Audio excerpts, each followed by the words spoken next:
Cast your mind back to the very first time you played Halo. How did you feel as you shot your way through wave after wave of Covenant? Pretty powerful, I'm guessing, or perhaps even nigh on unstoppable. And that made Halo Reach quite the departure for the series when it was released a few years later, as Bungie decided to go in a different direction altogether and create a game that still involved shooting a lot of bad guys, but at the same time made players feel an entirely different set of emotions, perhaps the most important one being despair.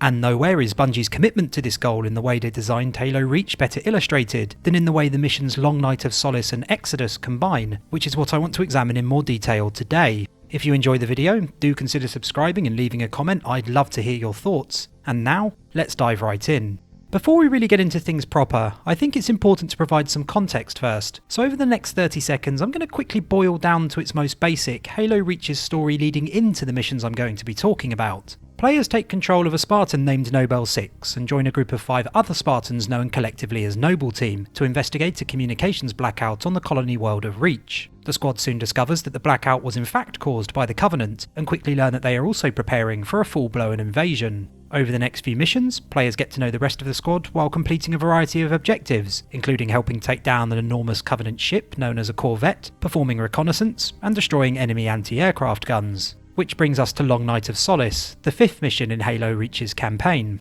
Long Night of Solace begins with what I would consider to be one of Halo Reach's most triumphant moments, as players storm a beach alongside 3 other members of Noble Team with the aim of reaching a facility on the other side. This scene's tone makes a lot of sense at this point in the game. Players should already understand by virtue of the game's opening cutscene that Halo Reach's story may ultimately not have a happy ending, but the little victories achieved up until this point go a long way towards helping players forget that that's the case, as does their successful storming of the beach at the beginning of this mission. At this point in the story, a lot of players aren't going to be thinking about its conclusion, but rather basking in the glory of what they've achieved over the previous 4 missions, and as we'll see a little later, that's clearly intentional on Bungie's part. Landing on the beach and surveying the area ahead of them, I'd imagine there's more than a few players who immediately thought of Halo Combat Evolved's mission The Silent Cartographer, which this beach scene bears more than a passing resemblance to, except, if anything, this moment feels even more intense. Now, don't get me wrong, the Silent Cartographer's beach scene was very well designed for its time. Bungie cleverly used a fairly large area for the battle, but placed most of the Covenant and cover in the middle of the beach, which helped funnel players down its centre and ensured combat remained intense and visceral despite the scale of the environment it took place in. Combined with the large group of Marines accompanying players and the game's theme swelling in the background, it made for one of the most memorable moments across the entire Halo series. But Long Night of Solace dials things up to 11. It has the same excellent level design to encourage players to push straight up through the middle of the beach, but spread across a much larger area than the Silent Cartographer. There's also a lot more Covenant who need to be taken down against an equally exhilarating piece of music, and the scale of events taking place outside of the encounter is like nothing featured previously, with a huge battle also taking place in the skies above. And finally, players are joined by their Noble Team squad mates as opposed to Marines, which arguably makes them feel even more powerful than they did as Master Chief all those years ago. After all, why have 1 Spartan when you can have 4? And that's what this section is all about, feeling powerful. Having put the sense of impending doom brought on by that brief glimpse of the ending to the backs of their minds over the last 4 missions, players finish this section feeling somewhere close to invincible. The victories in the previous missions felt good, but it's in this mission that Bungie really starts to begin building players' pride before their eventual fall. There is also one more thing for attentive players to notice here as well. If they hang around on the beach instead of heading into the facility, they'll soon realise that the Covenant will continually bring reinforcements to the area without end. It's a nice design choice by Bungie to put this at the end of the encounter, as despite Noble Team's victory, it suggests a sense of futility to what they're doing, which will only become more acute from this point onwards. Players may have won the battle on the beach, but with wave after wave of Covenant continuing to drop into the area, it begs the question, is there really much chance of winning the war? There's not much to write home about during the next section of this mission. There are some dead Marines scattered around within the facility to continue driving home the human toll events so far have taken on the inhabitants of Reach, but it's nothing particularly noteworthy. What is exciting is the trip into space in a Sabre, which is the only time in the entire Halo series that players get to pilot the vehicle. When I say exciting, I mean in terms of getting to grips with the new vehicle, as the section which follows is a fairly run-of-the-mill and quite repetitive stretch of space combat. It's far less engaging than the beach scene which opened Long Night of Solace, but the purpose behind it remains much the same, to continue building up players' confidence and make them feel like the battle for Reach is one that could in fact be won. The first victory players achieved during this mission was on a beach, a smallish patch of land, but now players are winning battles in space, looking down on the planet they were standing on mere moments ago. It increases the scope of their success to a galactic scale, which intensifies the feeling of accomplishment which comes with it. After plenty of dogfights with Covenant ships, a makeshift bomb is created, with the goal of flying it onto a Covenant corvette, before that corvette is then flown onto a supercarrier under the guise of it performing a refueling run. Players begin by damaging the corvette from the safety of their saber, before boarding the ship for the mission's final stretch. This mission could have very well ended after the sequence in space, but this final on-foot section is so important in achieving the effect Bungie desired. Nobel 6 and Jorge fight their way through the interior of the ship together, before eventually coming to the realisation that the corvette will need to be manually flown into the supercarrier. This last focus on the personal connection between characters results in Jorge's eventual sacrifice being felt far more keenly by players as they watch from a distance as the gigantic Covenant ship explodes. With victory came a great cost, but it's without doubt the most decisive blow struck to the Covenant so far, except it turns out it was all for nothing. Slip space rupture detected. Gamma station control, reading multiple pings below the orbital defense. Slip space rupture detected. Yeah, we're picking up anomalies too. Are you reading Slip it? space rupture Multiple detected. Covenant signals. Slip space Is anyone rupture listening? detected. They're everywhere. Slip space Yeah, rupture fucking the detected. whole damn Covenant. Everything players had done so far, the little wins prior to Long Night of Solace, the battle on the beach and the huge victory they'd just achieved, were utterly meaningless in the face of the overwhelming Covenant force which suddenly appears before them. As Long Night of Solace concludes and Exodus begins, players face a harsh new reality. They may have won a few battles, but there's little to no chance they'll win the war.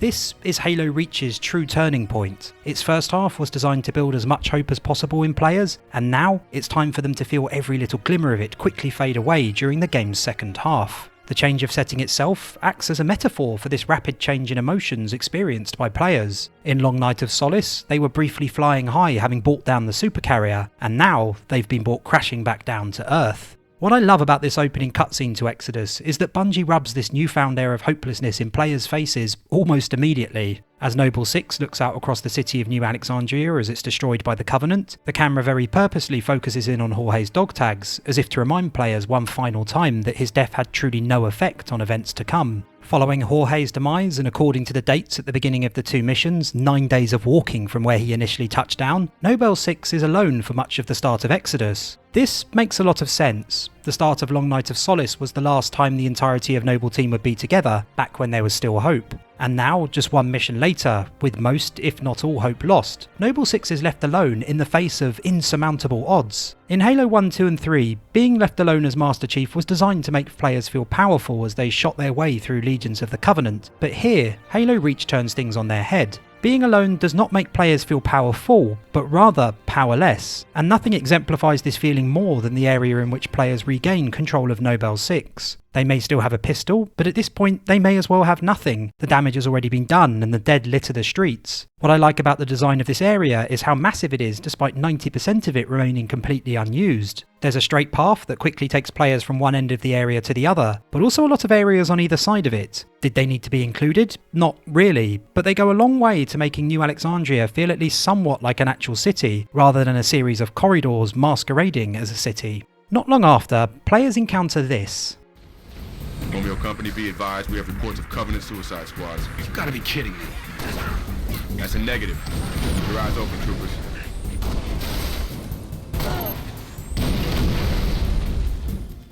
During Halo 2 and 3, the Covenant were expanded upon to a point where they were a truly fleshed out enemy with their own characters, goals and backstory, as opposed to, say, Halo Combat Evolved, in which they felt like a somewhat one-dimensional enemy, there to provide an antagonist for players, but with little depth beyond that. In Halo Reach, the Covenant are made to feel much more one-dimensional again, but for far darker reasons. Here, their reason to be is not to thwart Master Chief, with little time dedicated to character building beyond that role, but instead to wipe out all human life on Reach no matter how brutal the means, with again little time dedicated to them beyond that role. They send suicide squads, and perhaps the most terrifying of their ranks, the appropriately named Brutes, to New Alexandria, and the slaughter borders on being incredibly disturbing. Their objective this time is not to thwart Master Chief, and by extension humanity, but rather simply to kill everyone. It paints a stark contrast between the Covenant and Noble Team. Noble Team as a group worked towards a singular goal, to preserve as much human life as possible, and so too do the Covenant, except theirs is to end as much human life in the city as possible. It is the ultimate sticking up of the middle finger by both the Covenant and indeed by Bungie. In Long Night of Solace, Jorge effectively acted as a suicide bomber himself to destroy the Covenant supercarrier, but it's fair to say that the ends probably justified the means. The Covenant, however, don't need the prospect of taking down a supercarrier to take similarly drastic measures. They send in suicide bombers simply to take out small groups of humans. If this is how far the Covenant will go to achieve victory, then things surely look bleak for the inhabitants of Reach. Moving further into the city, there's not a whole lot to note, but the Covenant do continue to demonstrate their overwhelming superiority in numbers, which is made even more stark as players board a Falcon. The decision to include a Falcon ride at this point is a deliberate one by Bungie. Much like the scale of victory is expanded upon between the beach and the space battles in Long Night of Solace, here in Exodus, vehicles are used to expand the scale of defeat. Players have fought their way through the city on foot, and the situation already seemed dire, but from their new vantage point, they are truly exposed to the sheer scale of what is happening across New Alexandria. Players can fight through a few buildings and save a few civilians, but the sheer number of Covenants spread out across the city makes them impossible to stop. And of course, to further rub salt into the wound, Bungie makes sure players watch a carrier filled with 600 people get shot down prior to landing.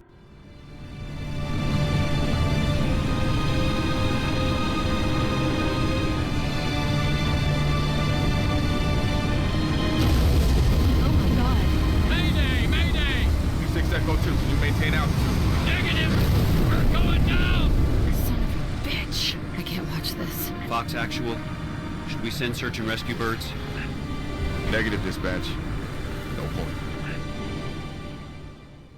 This scene also serves a secondary purpose. It adds weight to the final set of objectives players have to complete during Exodus, as they race to activate anti-aircraft missiles so that the few ships remaining can ferry away survivors. So often in games you're asked to complete an objective because of what might happen, so showing that first ship being taken down prior to completing the objective is a really nice touch, as it turns things on their head. Here, by virtue of what they've just witnessed, players know what will happen if they don't succeed. Exodus's final shot depicts a Covenant carrier burning above New Alexandria, and this shot sums up what Halo Reach is all about from this point onwards, and what players have come to realise over the course of Long Night of Solace and Exodus, that there's no hope here, no more victories to be won, only despair. Players may aid in taking down another corvette and help a few survivors escape, but ultimately it's the Covenant who have prevailed. One of their ships may be burning, but so is an entire human city. So many point to Halo Reach's final mission, Lone Wolf, as being a masterclass in hopelessness, but to me that mission is only the cherry on the icing of the cake. Because if you really want to understand how to make players despair, to feel like their actions are meaningless, then Long Night of Solace and Exodus are the missions you should really be looking at. By so expertly building the player up and then knocking them right back down to earth, quite literally so, Bungie turns two missions that are good but not great into a pair that are more than the sum of their parts. And ultimately, that's why they're worth playing. So much of Halo as a series prior to Reach was about being a one-man army, the ultimate sci-fi super soldier. But Halo Reach takes the series in another direction and makes players despair. And even though that may not be quite as cheerful in terms of story, it's still something every gamer should experience at least once.